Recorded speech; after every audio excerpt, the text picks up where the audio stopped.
Are you a massive weeb who plays MMORPG?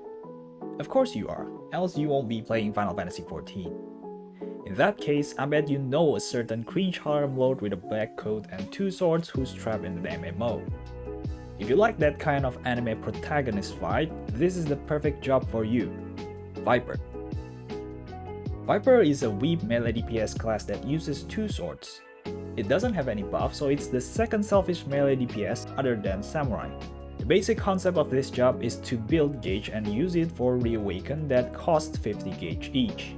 It's quite similar to how Enshroud works on Reaper. In my opinion, Viper is one of the easiest melee to play as the rotation is very simple and intuitive, with a very good disengagement capability.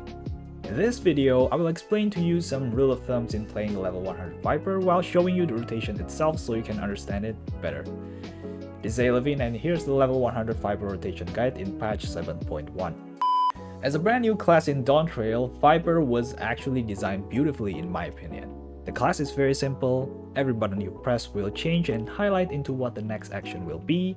The animation's beautiful, I love how Reawakening works, and its flashy animation really fits the whole concept of a high APM job. Yes, I know it's a copycat from somewhere else, but honestly, it's their fault for not making that anime into a real MMO. And like I mentioned before, it also has one of the best disengagement skill in the game called Uncoiled Fury that you can stack up until 3 charges and execute them whenever without any downside whatsoever, because it's actually one of Viper's hardest hitting skill. But of course, like any other job, you also need to understand the concept on how Viper works in order to put a decent amount of damage output. So without any further ado, let's get into the rule of thumbs in playing Viper. Number 1. Maintain your buff up at all times. Viper benefits from 2 buffs that their skills do, just like Samurai.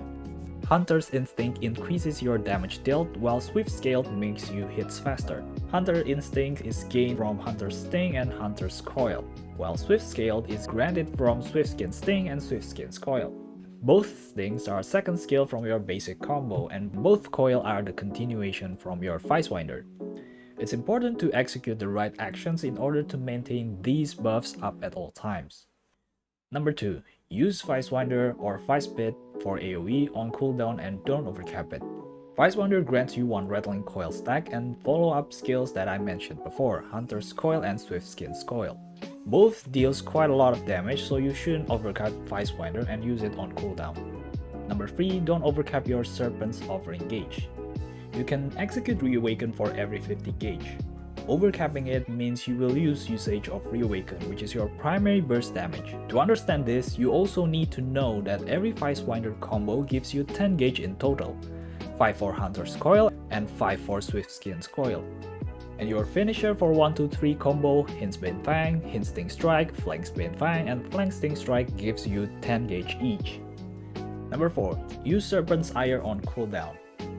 Serpent's Ire gives you 1 free Reawaken and 1 Uncoiled Fury. It's your primary 2-minute skill, so not using it on cooldown will be a major DPS loss for Viper. Number 5. Use all of your follow-up skills, Serpent's Tail, Twin Fang, and Twin Blood. For every 1-2-3 combo finishing, you will be granted a Serpent's Tail skill, Death Rattle.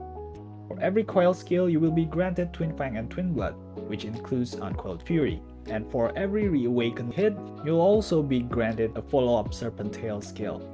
All of these are OGCDs and you need to use them immediately after each corresponding GCD. Not using them will result in major DPS loss. Number 6. Don't overcap your Rattling Coil and always save 1 Uncoiled Fury for disengagement. Uncoiled Fury is your primary disengagement skill, which costs 1 Rattling Coil each. Yes, you still have Writhing Snap, but that's a DPS loss in almost every situation possible, while Uncoiled Fury is a DPS gain.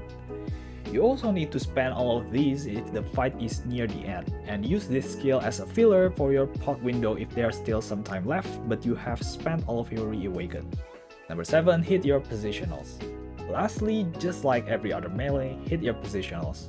Viper's positional came from both Vicewinder follow-ups, Swift Skin Coil and Hunter's Coil.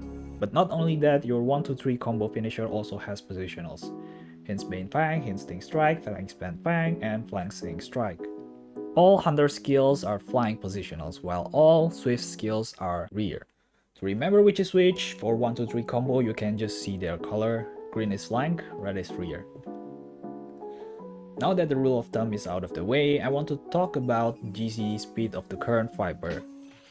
Usually Viper goes for 2.1 until 2.12 after Swift Skin buff.